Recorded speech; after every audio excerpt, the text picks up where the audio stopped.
All these American girls, you know what they do? They all know if they hit that report button, that social media is 100% biased towards women. Facts. 100,000%, because women are the driving metric.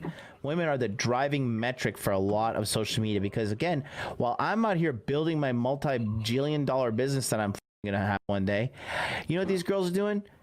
Watching my stories on Instagram. Oh my God, what are you eating? Oh my God, what happened to Happy's foot? Oh, where are you today? You always in taxis, you know? Like me and my girls, you know what we all are? We are go-getters. We are hustlers, right? Guys don't want to hear that. You know, guys want to hear. You know what I want to hear? I took a massage licensing course. Like I have my certificate. I'm like a certified masseuse now. I'm really good at cooking. I can sew buttons back onto shirts and jackets.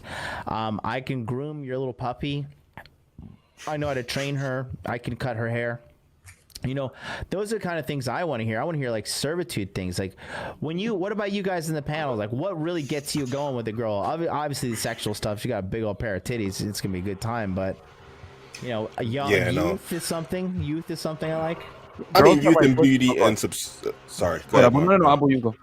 Yeah, youth, beauty, and subservience. I mean, for me, subservience is a big thing. Like I've been telling guys for a while. It's been about like maybe 2 years since I tied my shoes myself. I mean, my girl does that stuff. I actually put a chair, a little footstool inside my shower. I go inside there. She comes in. She scrubs me head to toe. I don't touch myself. Subservience to me, I'm spoiled. I absolutely got to have it. So, I mean, the new standard has been set for every woman that's come along, and it's been working well for me. I don't want to hear about her degree. I don't want to know about her degree. I don't want to hear about all that goofy stuff that doesn't make a difference to me, because at the end of the day, she's going to want me to handle everything anyway. It just doesn't turn me on. I don't look at her degree and I'm like, holy smokes, that master's.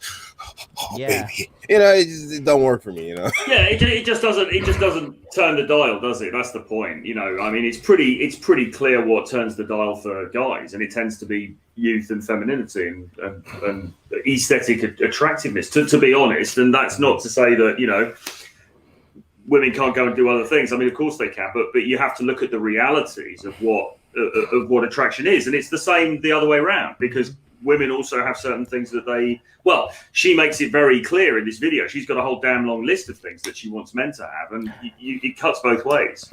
And I think it's funny too, because like when she makes these kind of demands, you know, here's how I typically tolerate older chicks, right? If you're a girl and I'm going to sleep with you and you're 22, like basically you just have to like not talk too much and like just lay there and be hot and like lounge with me and let's have sex while, you know, and have a good time. But if you're like 30 something and you want to be like with me as a girl, like we got to up the ante. Like there's got to be some laundry included with this sex, or some massages, or are you going to do the dishes? Can you cut Happy? Can you help me with my Japanese taxes? Like what else do you bring to the table? Because that 30-year-old T is like, you know, that the value. I'm like a really strict pawn shop guy. I'm like, I don't know, like, do you have any fucking attitude you can throw along with this pussy? Because it's just not what I want. And when you have options like me, you know, it is what it is. So that's what Tommy's kind of becoming. Like, you know, that's what guys do. They'll rationalize. Like, yeah, she's older, but she cooks, she cleans, she helps me build my business. She knows how to do real estate, or she knows how to do cryptocurrency, whatever, right? She has some sort of skill compared to if you're just like young and hot and just feminine. A guy can kind of like mold you into what he needs you to be if you're like cool. And like for me, I just need like just help around the house, really help around the house and make me feel good. I don't need anything else. Just, you know, I don't need it, obviously. And then sex because you're hot and young, but other than that, like, I don't know. And I think Tommy's starting to realize she's I don't know. I wonder if she's gonna go the route of Amy Schumer and like just saddle up with some beta, and then have a baby. You know, Amy Schumer, that big old white woman that's a comedian. She's not that funny. Yeah, probably. That's likely to be the trajectory, isn't it? Let's go back to the video and see what spice we got here, because we still got a lot more to go. It's such a reactionary like weapon to just immediately disqualify. I think going back to the book of Nigalations, I think she belongs to the streets. There's no more, man. There's no going back. She belongs to the streets for sure. I don't think there's going back at all. Women out there that I know that are my good friends who have amazing jobs, who work really hard, but who can't seem to find a decent guy, even if they go up in age 5 to 10 to 15 years, because those guys all want to be with 21-year-olds who have nothing going on. Who have nothing going on. My A 21-year-old girl has everything going on. Are you joking me? 21 years old. Look at the smile on this face. You can't fake that. If a girl tells me, "Oh, hi, you're good, you're a handsome guy. How old are you?" I'm 21. I'm like, "Oh, that's all I needed to hear. That's all I needed to hear." I have this degree. I don't care about your fucking degree. I can program stuff. Yeah, that's great. You're 21. Like that's pretty much you're qualified from there. Like I said, Patrice O'Neal. Man, 18 to 22-year-old, when you sleep with them, there's like hope in that pussy. It's like light in there. Oh, this woman is struggling with reality and her nature for sure. Oh my God. She missed her.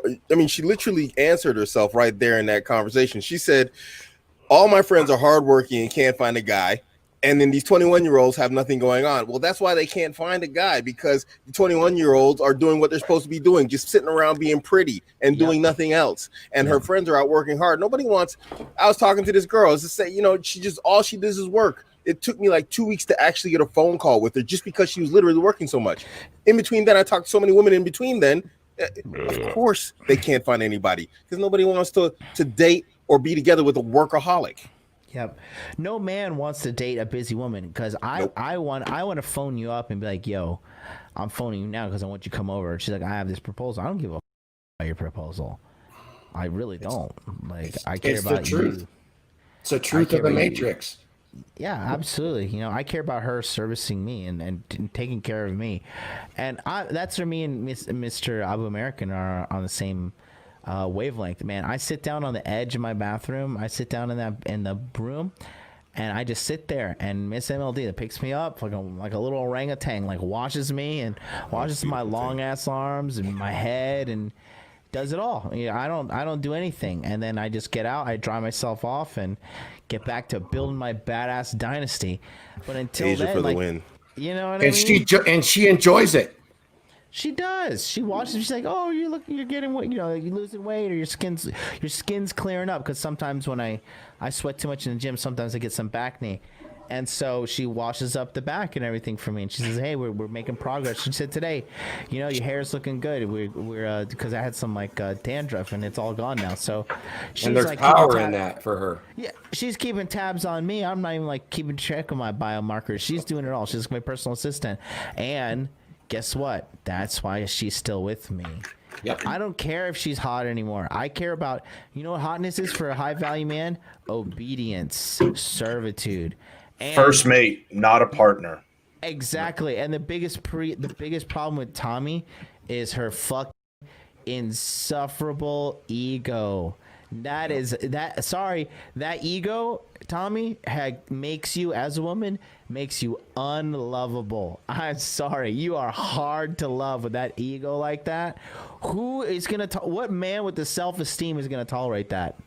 No. How does a woman having a job and an entrepreneurial spirit make the relationship more fulfilling? Can somebody explain that to me? How does that more fulfilling to me?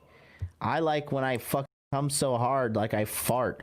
You know what I mean? Like, what a beautiful image. Yeah, I like these kind of. You know what I'm talking about when because some of you guys have done it. You know what I'm talking about. It's not fake. It's not comedy. It's real. That's what I'm all about. Then you telling all your boys, like, you call up. You bust the night. You're like, "Yo, Myron, bro, you're not gonna believe this shit I just did right now, bro." You call up your homies. That's what guys do. And I don't know. She just does. It's like, again, she is so masculine. She does not get it. And that's a downside of these career women who aspire to be rich and famous and all that, is it makes you masculine, and that makes you unlovable. Makes you unlovable. Plus, you have clout. You have money plus clout as a woman. Game over. Your life's over, bro. It's game the fuck over. And post Instagram. No one's going to love you. You better fucking, you better get a cat.